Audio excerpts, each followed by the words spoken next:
Well, hello, thank you for joining me today again on the Church History Trail. And where we find ourselves today is near GLENGORMLEY, and we're actually at SENTRY Hill, and you can see the lovely Georgian house up at the top there, and I hope to do a wee video inside the Georgian house.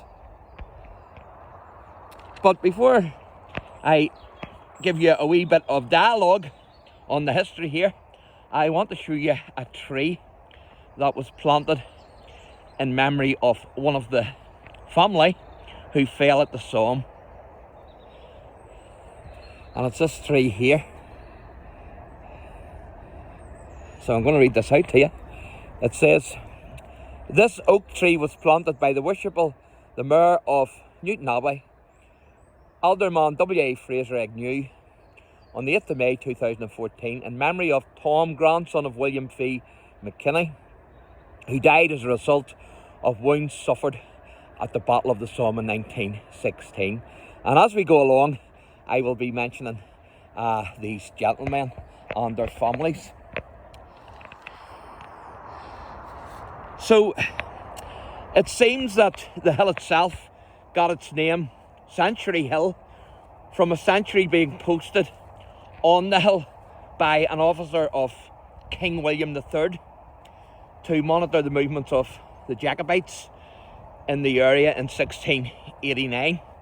And so they wanted to keep an eye on the movements of the Jacobite forces. So it appears that's how it got its name. Now, James Mackenzie, and the name would later change to James McKinney, he was a Highland Scot who took part in the Jacobite Rising of 1715. Now, he fled to Ireland with his fiancée Helen Campbell. The Mackenzies were Presbyterian Jacobites, while the Campbells, that's the family of Helen, were supporters of the Hanoverian government of King George I. And so, as you can imagine, they certainly were not happy with this relationship. The Campbells were opposed to Helen marrying a Jacobite rebel. But nonetheless, James and Helen were married in Carmoney Presbyterian Church in 1717, and I've done a wee video of that church, and so I'm going to put these in the playlist, and hopefully these videos will all be together, today's and also the one I've done of Carmoney Presbyterian.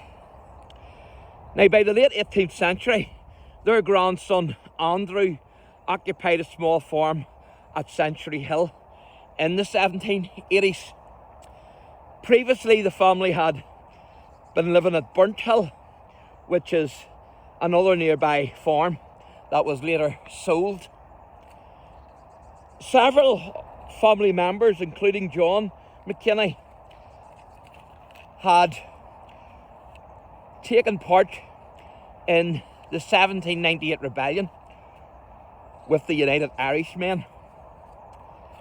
Now, it was Andrew's grandson Thomas who built the house at Sentry Hill in 1835, and I think that's a monkey tree, if I am correct. But there's the house there. Isn't that fantastic?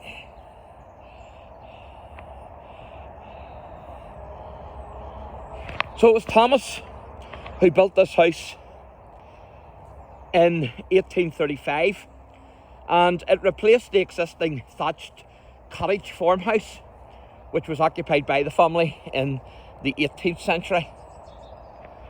Remarkably, the contents of Sentry Hill have also been preserved, which is fantastic, and credit must go primarily to William F. McKinney, who was born in 1832, who preserved most of the stuff.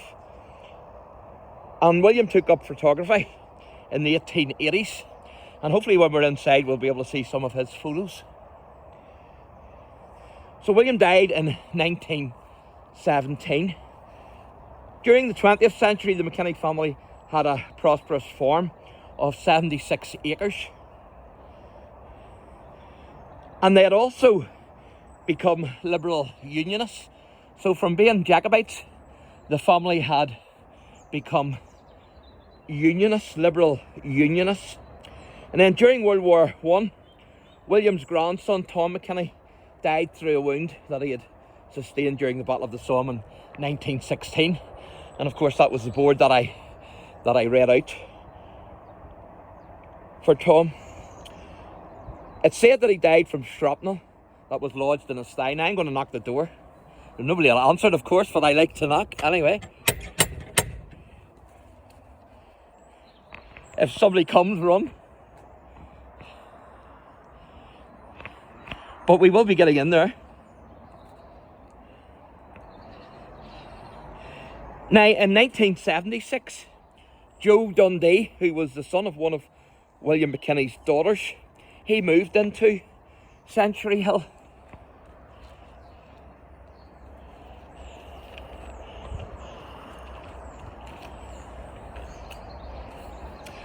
And following Joe's death then in 1996, his son sold Century Hill to Newton Abbey Borough Council so that the story of the McKinneys and the house that they lived in could be preserved. And so Century Hill today is an historic house and visitor centre. And I'm told that these outbuildings are possibly even older than the house itself.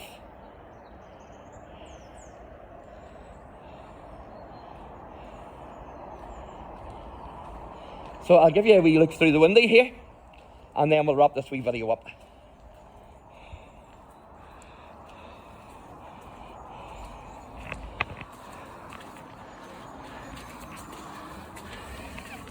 There's a pump there anyway, and there's some old clothes, as you can see.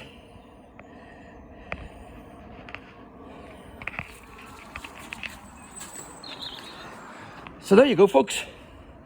That's Century Hill, and it's believed how it's got its name was through a Williamite sentry been posted on the hill here in 1689 during the Williamite and Jacobite wars in Ireland. So thanks for watching, and God bless.